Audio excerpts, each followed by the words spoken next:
জলপাইগুলো হালকা লবণ দিয়ে নে সিদ্ধ দিয়ে ফেলাইলাম, সিদ্ধ হয়ে যোগ্যই এতক্ষণ আরা নামাজ কালাম ফরিয়াই সিদ্ধ করে নামে ফেলাইলাম। এখন 5 ফোড়ন ডালি ফেলাই,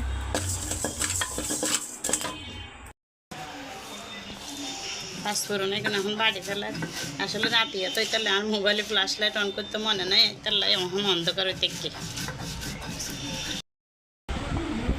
জলপাই সিদ্ধ করিবার পরে এখন বিসিবি এখন বাইর করে ফেলাই দিই।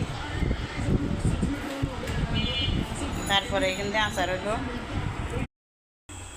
সরিষার তেলের মধ্যে রসুন বাটা আর সরিষা বাটা দিদি দিবের পরে কি অবস্থা বেগুন ফুলি গিয়ে দিয়ে ফেলে দেখবো দেবো তেজপাতা দিয়ে ফেলে দিয়ে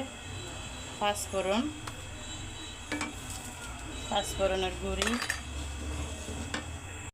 দিয়ে ফেলাইলাম। এখন শুকনো মরিচ দিয়ে ফেলাইলাম তো নুন চিনি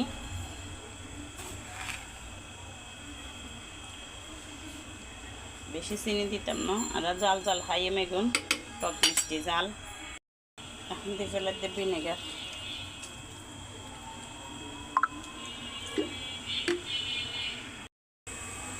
আচারের মধ্যে তেল বাসি উঠছে। এখন মানে আচারও গিয়ে তেল উড়ুন মানেও গিয়ে আচার, এই যে তেল